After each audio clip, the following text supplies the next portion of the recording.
बहुत सारे दोस्त एक मसले के बारे में पूछते हैं कि वो है कि पेशाब का जब कंट्रोल ख़त्म होता है, जिसको हम अंग्रेज़ी में यूरिनरी इनकॉन्टिनेंस कहते हैं। ये आप इसको ऐसे समझ लें कि आप अगर किसी जगह पे मसरूफ़ हों और अचानक आपको पेशाब करने की हाजत हो।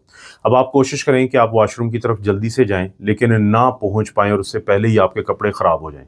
तो इसको इनकॉन्टिनेंस तो कहते हैं, लेकिन ये अर्ज इनकॉन्टिनेंस कहलाती है कि पेशाब का वो कंट्रोल कि जिसकी अर्ज को पूरा करने से पहले ही आपके कपड़े ख़राब हो गए। दूसरी टाइप को हम कहते हैं स्ट्रेस इनकॉन्टिनेंस। अब जो स्ट्रेस इनकॉन्टिनेंस होती है, जैसा कि नाम से ज़ाहिर है कि जब आपके इस सिस्टम पे स्ट्रेस पड़ता है, जैसे कोई खांसी करता है, किसी को अगर छींक आती है, किसी ने बहुत ज़ोर से अगर हंसी ली है, हंसा है कोई, या फिर किसी ने कोई वज़न उठाया है, तो उस वक़्त भी आपके कपड़े ख़राब हो जाते हैं। अगर आपका मसाने के ऊपर से कंट्रोल ख़त्म हो चुका है या हो रहा है, तो इसको हम कहते हैं कि ये यूरिनरी इनकॉन्टिनेंस है।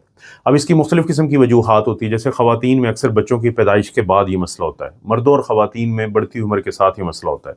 मर्दों में जो गदूद होता है, प्रोस्टेट होता है, उसके मसाइल की वजह से ये मसला होता है।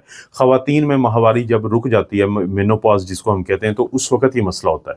मोटापा जो होता है वो इस तरह के मसले को जन्म देता है। इसी तरह से अगर स्ट्रेस है किसी के ऊपर बहुत ज़्यादा, तो उसकी वजह से भी ये मसला जन्म लेता है, और शुगर के मरीज़ों में काफ़ी ज़्यादा इस तरह का मसला दिखने में आता है।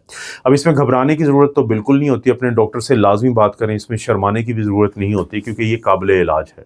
सबसे पहले तो इसकी एक वजूहात में से जो वजह को दूर करें वो है कि वो पट्ठे जो हमारे मसाने के इर्द-गिर्द होते हैं, जिसको हम पेल्विक फ्लोर मसल्स कहते हैं, तो उनको मज़बूत बनाएँ, क्योंकि उनकी कमज़ोरी से भी ये जो मसला जन्म लेता है।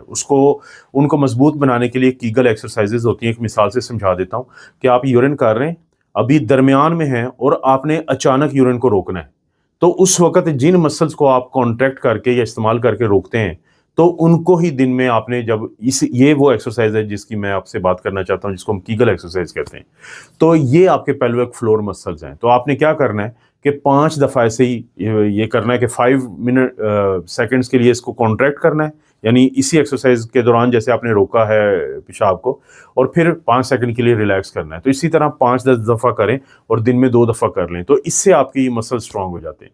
इसके अलावा आपने कोशिश करनी है कि आपका शुगर जो है उसका कंट्रोल बेहतर हो, बढ़ा हुआ वज़न अपना कम करें, बहुत ज़्यादा मिर्च मसाले वाली चीज़ें ना खाएँ, कॉफ़ी और जो तेज़ चाय होती है वो आपने ज़्यादा इस्तेमाल नहीं करनी, और इसी तरह से आपने अपने ब्लैडर को रीट्रेन करना है। ब्लैडर को रीट्रेन का मतलब ये होता है कि अगर आपको यूरिन आता है और आप फौरी तौर पे भाग के ना जाएँ, बल्कि थोड़ा-सा कंट्रोल करने की कोशिश करें जब आप एक्सरसाइज़ेज़ भी कर रहे होंगे, और ये साथ-साथ आप कंट्रोल करने की भी थोड़ा उसको डिले करेंगे, तो इससे आप देखेंगे कि